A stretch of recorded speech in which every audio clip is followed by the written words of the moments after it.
2 fois par an, Paris accueille la Fashion Week. C'est un moment d'effervescence pour la ville lumière, une débauche de moyens et de créativité qui en font la capitale mondiale de la mode. Sous les paillettes, il y a le rendez-vous incontournable entre les créateurs et les acheteurs d'une industrie qui pèse plus de 150 milliards d'euros dans la croissance française. C'est beaucoup, mais ce n'est rien comparé à ce que la Fashion Week fait en une semaine pour l'image de la France à l'étranger. Mais en ce mois d'octobre 2020 toutefois, seule une vingtaine de maisons ont maintenu un défilé physique contre une centaine en temps normal. Le nombre d'invités a lui aussi été divisé par 5 ou comme pour le défilé d'amis, embarqués sur une péniche pour respecter les consignes sanitaires d'un Paris en proie à une nouvelle vague de coronavirus. Qu'importe, les créateurs de la mode française ont bravé la crise avec panache. Chez Balmain, on a fait de la distanciation sociale un spectacle, avec des invités de marque conviés à assister au défilé via des écrans géants. Chez Louis Vuitton, on a maintenu un défilé physique, mais dans un décor qui se révélait animé uniquement pour l'audience en ligne. Cette année, ce passage au digital a été forcé, mais parmi les jeunes créateurs, nombreux sont ceux qui y ont trouvé un nouvel espace de création.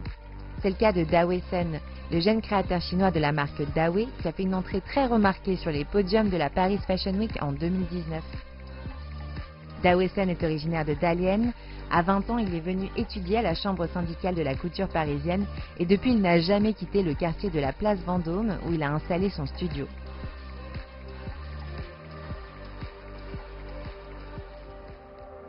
À cause du coronavirus, Dawei n'a pas pu assister à son propre défilé en février.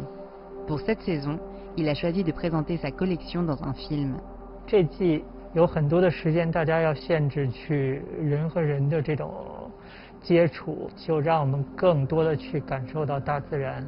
所以说，我们这个拍摄的这个线上发布的这个短片也是跟自然有关的，是一种对自由自然的一种向往吧。La femme de Dawei 2021 pendant l'été, c'est une femme toujours dans l'esprit de Dawei, libre et indépendante et comme une fille, elle a beaucoup d'énergie, même elle courir, elle est très élégante. La fraîcheur de la collection, sa liberté surtout, contraste avec les conditions dans lesquelles elle a été élaborée en pleine pandémie. 这季的这个状况确实是影响到所有的团队的工作，可能我们有很多的时间是自己在工作的家里，不是跟团队在一起，然后有很多的时间，比方说我们中国的团队的人突然没法回家，有的时候必须得住在办公室，然后我们的面料商，意大利的很多面料商可能3、4月份关停了2、3个月。 但是我觉得整个这个行业还是很积极的。 Entre rupture de chaînes de production et fermeture des boutiques, le secteur a été très durement touché par la crise et c'est un peu le e-commerce qui l'a sauvé. Dans le même temps, la digitalisation de cette dernière Fashion Week en a peut-être fait l'événement de mode le plus partagé de tous les temps. Le hashtag TikTok Fashion Month, le mois de la mode digitale organisé par TikTok, totalise aujourd'hui 3,1 milliards de vues. Alors le temps des Fashion Week c'est fini? On est allé poser la question à Véronique Beaumont, la directrice de l'Es Mode, la plus ancienne école de mode au monde. Là, il y a une contrainte. Je suis persuadée que quand tout ça va s'arrêter, il va y avoir une envie absolue de repartir et sortir, regarder sans le filtre de l'écran. Moi, je viens quand même d'une époque où quand on était dans un défilé, on ne voyait pas dans les premiers rangs les écrans des téléphones et finalement on regardait et on voyait vraiment la création et on sentait les matières. Donc je pense que ça va perdurer. J'ai l'impression que la nouvelle génération, elle a envie de vivre les deux parce qu'elle n'a pas envie de choisir. Que ce soit pour promouvoir ses étudiants ou les recruter, l'école est très active sur les réseaux sociaux. C'est Janan qui s'en occupe.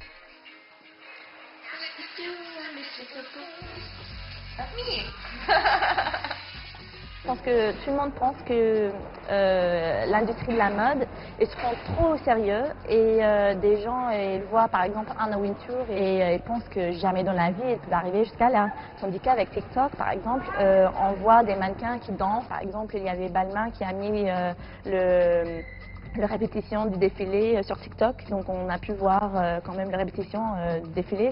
C'est ouf quand même, on n'a jamais cette chance. Donc c'est très cool aussi d'avoir des chances comme ça, un peu hors du vrai événement, mais qui sont aussi très importants pour des gens qui vont être dans ces métiers-là. D'ailleurs, c'est comme ça que les élèves de première année ont suivi la Fashion Week de cette rentrée. Principalement Instagram et TikTok. Ouais. Cette année, c'est surtout par internet avec le corona, on a eu du mal à pouvoir aller sur place parce que des fois on peut réussir à rentrer au final dans les défilés, mais cette année c'était pas possible. Là au moins c'était accessible à tout le monde, alors que de base tout le monde n'a pas la possibilité d'aller voir un défilé, quoi. C'est compliqué du coup en fait vu qu'on scrolle beaucoup, on n'a pas forcément envie de tomber sur quelque chose de très travaillé, comme font les maisons de luxe où c'est vraiment quelque chose de très travaillé, alors qu'à côté on a des personnes qui se filment dans leur chambre pour faire rire. En constante progression, le phénomène TikTok séduit un public nouveau, plus large que la génération Z. Avec le confinement, avec le Covid, tout d'un coup il y avait tout le monde sur TikTok parce qu'il n'y avait rien d'autre à faire. Et là maintenant, je pense qu'il y a vraiment plus de cibles parce qu'il y a tout le monde. On voit Macron, on voit des vraies marques, on voit Chanel, Dior. C'est vraiment un truc adapté pour tout le monde, mais qui reste quand même léger. Et je pense qu'en ce moment, on a besoin de ça en fait. Plus de légèreté, plus de liberté dans la création, au final, c'est ce qui est en train de se passer dans une industrie en pleine mutation. Pour cela, le secteur emploie un néologisme. Moi, je parlerais plutôt de figitalisation, c'est-à-dire que la mode, elle va garder, et c'est très important, un aspect très physique par rapport au savoir-faire et par rapport à ses travails artisanaux. Elle se digitalise par rapport à sa clientèle, mais pas par rapport à la conception. Les déclarations d'indépendance du calendrier traditionnel des Fashion Week, comme celle du géant français Saint-Laurent, se multiplient et on sent qu'il aura du mal à rester pertinent, ne serait-ce que par rapport à sa distinction entre les collections femmes et les collections hommes. En revanche, il est clair que la magie des défilés fait toujours effet.